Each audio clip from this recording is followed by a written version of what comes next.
गृह मंत्री श्री अमित शाह जी ने और भारतीय जनता पार्टी ने पिछले 10 साल से बहुत बड़ा धोखा किया है। दिल्ली सरकार की एक ओबीसी लिस्ट है। इस ओबीसी लिस्ट में, दिल्ली सरकार की ओबीसी लिस्ट में जाट समाज का नाम आता है।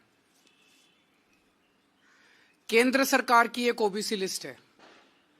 केंद्र सरकार की ओबीसी लिस्ट में दिल्ली का जाट समाज नहीं आता। तो दिल्ली यूनिवर्सिटी में जब बच्चे एडमिशन लेने जाते हैं तो उसमें दिल्ली के जाट समाज को रिजर्वेशन नहीं मिलता। दिल्ली यूनिवर्सिटी के कॉलेज में जाते हैं तो दिल्ली के जाट समाज को रिजर्वेशन मिलता है। केंद्र सरकार के किसी भी कॉलेज में या यूनिवर्सिटी में जाते हैं या केंद्र सरकार की किसी भी संस्था जैसे दिल्ली पुलिस हो गई, डीडी हो गई, उसमें नौकरी लेने जाते हैं तो दिल्ली के जाट समाज को उसमें रिजर्वेशन नहीं मिलता। बड़ी इंटरेस्टिंग बात यह है कि राजस्थान का जो जाट समाज है उनका नाम केंद्र की ओबीसी लिस्ट में है। तो दिल्ली यूनिवर्सिटी में जब एडमिशन लेने जाते हैं तो राजस्थान के जाट समाज को रिजर्वेशन मिलता है दिल्ली के कॉलेज में। दिल्ली के जाट समाज को दिल्ली के कॉलेज में रिजर्वेशन नहीं मिलता। ये तो हमारे पूरे दिल्ली के जाट समाज के भाइयों के साथ, बहनों के साथ बहुत बड़ा अन्याय है। और ये अन्याय ये जले पे नमक छिड़कने जैसा है कि 4 बार पिछले 10 साल में प्रधानमंत्री जी ने अपने घर बुला के और अमित शाह जी ने जाट समाज के नेताओं को आश्वासन दिया, भरोसा दिया, वचन दिया, गारंटी दी कि दिल्ली के जाट समाज को केंद्र की ओबीसी लिस्ट के अंदर डाला जाएगा। 26 मार्च 2015 को प्रधानमंत्री मोदी जी ने दिल्ली जाट समाज के प्रतिनिधियों को अपने घर बुलाकर यह वादा किया कि उन्हें केंद्र की ओबीसी लिस्ट में दिल्ली के जाट समाज को शामिल किया जाएगा। 26 मार्च 2015 को नहीं किया। उसके बावजूद 8 फरवरी 2017 को अमित शाह जी ने यूपी चुनाव से पहले चौधरी वीरेंद्र सिंह के घर फिर से दिल्ली और देश के जाट नेताओं को यह वादा किया कि जो स्टेट लिस्ट में ओबीसी जाती हैं उनको केंद्र की लिस्ट में जोड़ा जाएगा। फिर भी नहीं किया।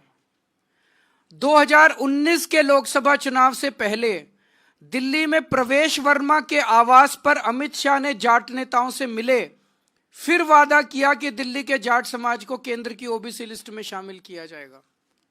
फिर धोखा दिया, फिर नहीं किया। 2022 में दिल्ली में फिर सैकड़ों जाट नेताओं को बुलाकर अमित शाह जी मिले और वादा किया और फिर से धोखा दे दिया।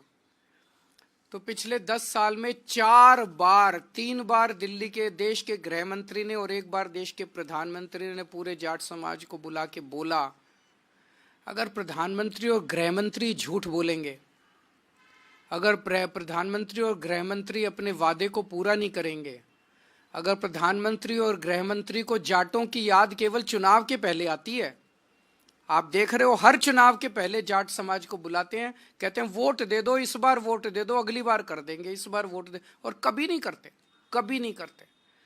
अगर प्रधानमंत्री और गृह मंत्री इस तरह से झूठ बोलेंगे तो फिर तो देश में कुछ बचेगा ही नहीं। फिर क्या बचेगा उसके बाद? किसके पास जाएं इसके बाद? अब ये बड़े मजे की बात है, जैसे मैंने बताया कि दिल्ली पुलिस में राजस्थान के जाट समाज को रिजर्वेशन मिलता है, दिल्ली के जाट समाज को नहीं मिलता। एनडीएमसी में, डीडीए में, सफदरजंग अस्पताल में, ऑल इंडिया मेडिकल में राजस्थान के जाट समाज को रिजर्वेशन मिलता है, दिल्ली के जाट समाज को नहीं मिलता। दिल्ली के अंदर दिल्ली वालों को रिजर्वेशन नहीं मिलता, बाहर वालों को मिलता है। भाई ऐसा क्यों? तो मैंने कल प्रधानमंत्री जी को चिट्ठी लिखी है, उस चिट्ठी की कॉपी अभी आप सब लोगों को बांट दी जाएगी। मैंने प्रधानमंत्री जी को उनके वादे, उनके और अमित शाह जी के वादे याद दिलाए हैं कि आप ये वादा पूरा कीजिए और जाट समाज के साथ धोखा किया गया है। जाट समाज के साथ साथ 5 और जातियां हैं जो दिल्ली की स्टेट लिस्ट में हैं और केंद्र की स्टेट लिस्ट में नहीं है। ये है रावत, रोनियार, रायतंवर, चारण और ओड।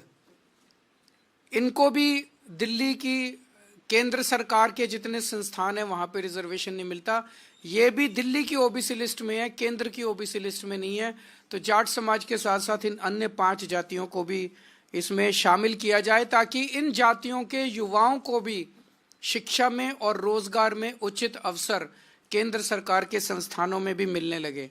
दिल्ली में केंद्र सरकार की 7 यूनिवर्सिटी हैं, दिल्ली यूनिवर्सिटी के कई कॉलेज हैं, Delhi police, NDMC, DDA, AIIMS, Safdarjung, Ram Manohar Lohia जैसे कई केंद्र सरकार के संस्थान हैं जहां पे रिजर्वेशन इन लोगों को मिल सकता है, जिसमें शिक्षा और रोजगार में इन लोगों को रिजर्वेशन मिल सकता है।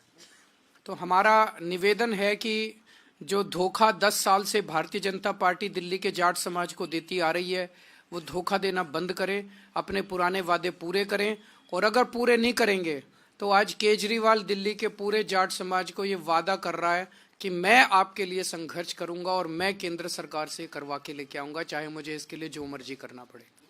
अगर कोई प्रश्न है तो आप बताइए। दिल्ली का चुनाव आम आदमी पार्टी और बीजेपी के बीच में है, ये इंडिया गठबंधन का चुनाव नहीं है। जो भी हमें समर्थन मिल रहा है, मैं उन सभी पार्टियों का दिल से शुक्रिया अदा करता हूं, वो हमें समर्थन दे रहे हैं। ममता दीदी ने समर्थन दिया और अखिलेश जी ने समर्थन दिया। मैंने इसमें मीडिया में ही देखा है कि शायद ठाकरे जी की भी पार्टी शायद समर्थन दे रही है। मैं सब लोगों का शुक्रिया अदा करता हूं जो जो हमें आशीर्वाद दे रहे हैं, जो जो हमें समर्थन दे रहे हैं। कर लें, वो बस केस ही करने के लिए, वो बीजेपी उनको कहती है, वो तो बीजेपी का मोहरा है। बीजेपी कहती है चेस के अंदर 1 कदम चल तो वो 1 कदम चलता है, वो कहते हैं 2 कदम चल तो वो 2 कदम चलता है, वो कहते हैं राइट मुड़ जाओ तो वो राइट मुड़ जाता है, वो कहते हैं लेफ्ट मुड़ जाता है, वो कहते हैं केस करके आ तो वो केस करता है, वो कहते हैं इन आदमियों को खरीद ले तो वो आदमी हो तो वो तो।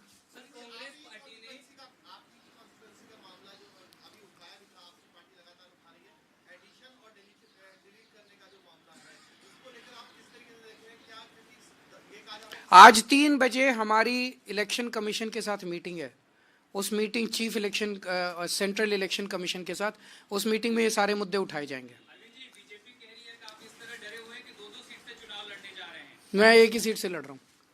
Thank you.